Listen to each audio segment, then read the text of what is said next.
Hi friends, നമ്മൾ again ശീലാവ് കൊണ്ട് വന്നിരിക്കുകയാണ്.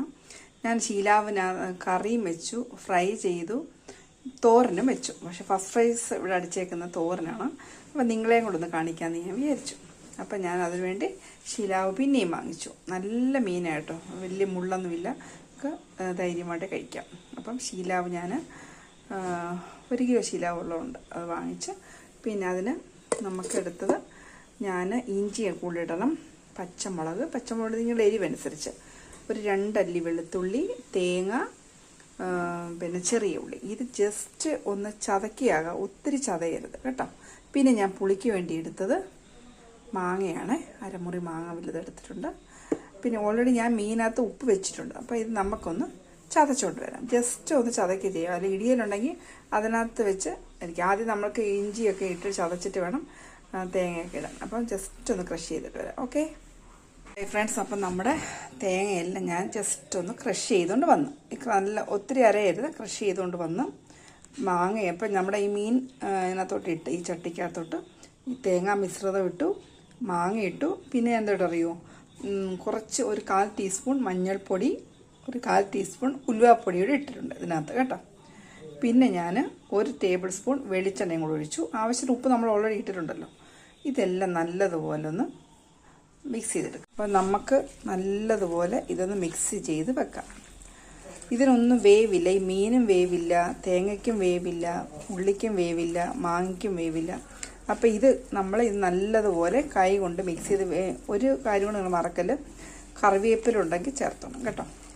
അപ്പോൾ കറിവേപ്പിലയുടെ സ്റ്റോക്ക് തീർന്നു, കറിവേപ്പിലയുടെ ചേർക്കുക. അപ്പോൾ ഇത് നല്ലതുപോലെ നമ്മുടെ വെളിച്ചെണ്ണയും എല്ലാം കൂടെ മിക്സ് ചെയ്ത് നമുക്കെന്താ പറയുക, ഒരു 5 മിനിറ്റ് ഒന്ന് വെക്കുക. അപ്പോൾ ഇത് ഉപ്പ് എരിയും പിടിക്കാൻ വേണ്ടിയിട്ടാണ് കേട്ടോ. പിന്നെ ഇത് മാങ്ങ വേവുന്ന സമയമുള്ളൂ, അപ്പം തന്നെ മീനും വേവും, എല്ലാം വേവും. അപ്പോൾ ഈ ഇഞ്ചിയുടെയും ഉപ്പും ഒക്കെ ഒന്ന് പിടിക്കാൻ വേണ്ടിയിട്ട് നമുക്കിങ്ങനെ ഒന്ന് പൊത്തി വെച്ചേക്കാം. ഞാൻ ഗ്യാസിൽ വെച്ചിട്ടില്ല, അല്ലാതെ ഒരു 5 മിനിറ്റ് ഇരിക്കട്ടെ ഫ്രണ്ട്സ്. അപ്പോൾ ഒരു 5 മിനിറ്റോളം ഞാൻ ഇങ്ങനെ സോട്ട് ചെയ്ത് വെച്ചു. അപ്പോൾ ഉപ്പ് എരിയൊക്കെ പിടിക്കട്ടെ, അതിന് വേണ്ടി സോട്ട് ചെയ്ത് വെച്ച് ഇപ്പോൾ ഞാൻ ഗ്യാസ് ഓണാക്കി. അപ്പോൾ ഒട്ടും ഞാൻ വെള്ളം ഒഴിക്കുന്നില്ല. ഓൾറെഡി നമ്മൾ ആ സോട്ട് ചെയ്ത് വെച്ചപ്പം തന്നെ അതിൻ്റെ നീര് ഇറങ്ങിക്കാണും കണ്ടോ. കാരണം എൻ്റെ വെള്ളം, ഉപ്പ് വെള്ളമൊക്കെ ഇറങ്ങിയിട്ടുണ്ട്. അപ്പോൾ ഇതിന് ചട്ടി ചൂടാകുമ്പോൾ തന്നെ അതിൽ നിന്ന് വെള്ളം ഇറങ്ങിക്കോളും കേട്ടോ.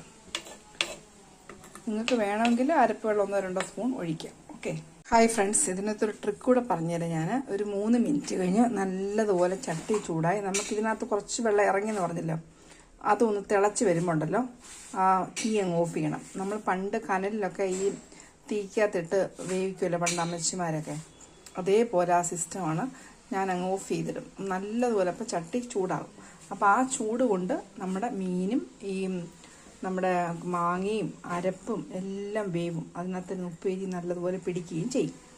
അപ്പോൾ ഞാനങ്ങനെ ഒരു 2-3 മിനിറ്റ് ഞാൻ ഓഫ് ചെയ്തിട്ട് ഇപ്പോൾ എടുത്ത് നോക്കിയപ്പം മാങ്ങയും ഇതെല്ലാം വെന്ത്, മീനെല്ലാം വെന്ത്. ഇനി ഒരു 2 മിനിറ്റ് കൂടെ ഒന്ന് ഓണാക്കിയിട്ട് ഞാൻ തീ ഓഫ് ചെയ്യും കേട്ടോ. അത് നല്ല ട്രിക്കാന്ന് വെച്ചാൽ ഒത്തിരി വെന്ത് കുഴഞ്ഞും പോകത്തില്ല. മാങ്ങയൊക്കെ ഉണ്ടോ നമുക്ക് പറക്കി കൂട്ടാം കണ്ടോ. അതുപോലെ നമുക്ക് മാങ്ങയും കിടക്കുന്നു, ഒരു ഉപ്പ് എരിയെല്ലാം ഇറങ്ങി, മീനൊക്കെ ഉണ്ട് വെന്ത് ഓക്കെ കറക്റ്റായി. ഓക്കെ ഇനി നമുക്കൊന്ന് ഒന്നുകൂടെ ഒന്ന് ചൂടാക്കിയിട്ട് ഓഫ് ചെയ്യും. ഹായ് ഫ്രണ്ട്സ്, കണ്ടോ നമ്മൾ രണ്ടാമത് ഞാൻ തീ ഓൺ ചെയ്തപ്പം കണ്ടോ, അതിനകത്ത് വെള്ളം നമ്മൾ ആഡ് ചെയ്തില്ല, വെള്ളം കുറച്ച് വെള്ളമുള്ളത്. ഇനി നമുക്കത് കണ്ടോ ഒരു സ്വല്പം കൂടെ കൊണ്ടേ ഉള്ളൂ വെള്ളം ഒന്നും ആഡ് ചെയ്യാഞ്ഞിട്ട് തന്നെ നമ്മുടെ മാങ്ങയൊക്കെ വേവുമ്പോഴാണ് വെള്ളം ഇറങ്ങുന്നത്. ഇനി അമ്മ തീ ഓഫ് ചെയ്തിടുക. അപ്പം അത് കഴിഞ്ഞ് വെന്ത്, ഇപ്പം തന്നെ ഓൾറെഡി വെന്തത്. അപ്പം മീനൊന്നും പൊടിയാതെ മാങ്ങയെല്ലാം നമുക്ക് പറക്കി കൂട്ടാം. എന്നാൽ ഉപ്പ് ഇടിയെല്ലാം പിടിച്ച് നല്ല അടിപൊളിയാക്കി മീൻ തോരൻ, ഇതുപോലെ വേണം മീൻ തോരൻ വെക്കാൻ. അപ്പോൾ നമ്മൾ ഒത്തിരി വെള്ളം ഒഴിച്ച് വേവിക്കൊന്നും വേണ്ട. ഓക്കെ ഹായ് ഫ്രണ്ട്സ്, അപ്പോൾ നമ്മുടെ വീഡിയോ വൈൻഡപ്പ് ചെയ്യാൻ പോകുന്നു. നമ്മുടെ മീൻ പീരയെല്ലാം നല്ല പെർഫെക്റ്റ് ആയിട്ടിരിക്കുന്നു. ഇന്ന് നമ്മുടെ വീട്ടിലുണ്ടായ പച്ചമുളകാണ്, അത് ഞാൻ കീറി ഇതിനകത്തോട്ട് ഇട്ടേക്കുവാണ്. ഞാൻ ഇപ്പോൾ വാങ്ങി വെച്ച് കേട്ടോ, ഗ്യാസിൽ നിന്ന് ഓഫ് ചെയ്തു. അപ്പോൾ ഒട്ടും വെള്ളമില്ല. അപ്പോൾ ഇത് ഇരുന്നപ്പം നല്ല ചൂടുണ്ട്. അപ്പോൾ ആ ചൂടിനകത്തിരുന്ന് ഈ പച്ചമുളക് ആവിയിരുന്ന് അങ്ങ് വേവും. അപ്പോൾ നമുക്ക് കഴിക്കാൻ നേരം ഈ പച്ചമുളക് ഒന്ന് വാടി കിട്ടും, വേണം അങ്ങനെ കഴിക്കാം, അല്ലെങ്കിൽ പച്ചയ്ക്ക് കഴിക്കാം. പക്ഷെ നല്ല സൂപ്പർ പച്ചമുളകാണ് കേട്ടോ. അപ്പോൾ എല്ലാവരും ഇത് ചെയ്ത് നോക്കുക കേട്ടോ. മീൻ തോരൻ ഇതുപോലെ വെച്ച് നോക്കുക. ഒട്ടും മീനും അധികം വേവാതെ നമുക്ക് മാങ്ങയൊക്കെ ഇങ്ങനെ പറക്കി കഴിക്കാം. ഓക്കെ, അപ്പോൾ ഇതുപോലെ ഒന്ന് വെച്ച് നോക്കി ഫീഡ്ബാക്ക് അറിയിക്കുക. അപ്പം എല്ലാവർക്കും ഞങ്ങളുടെ ശീലാവ് തോരൻ, മീൻ തോരൻ ഇഷ്ടപ്പെട്ടെന്ന് വിചാരിക്കുന്നു. അപ്പോൾ ഫീഡ്ബാക്കൊക്കെ അറിയിക്കുക കേട്ടോ. ഇഷ്ടപ്പെട്ടെങ്കിൽ തീർച്ചയായിട്ടും സബ്സ്ക്രൈബ് ചെയ്യുക. ഓക്കെ, ഇത്രത്തോളം നിങ്ങളുടെ പ്രോത്സാഹനമാണ് ഞങ്ങൾ ഇത്രത്തോളം എത്തിയത്. ദൈവം എല്ലാവരും അനുഗ്രഹിക്കട്ടെ. Thank you. God bless you all.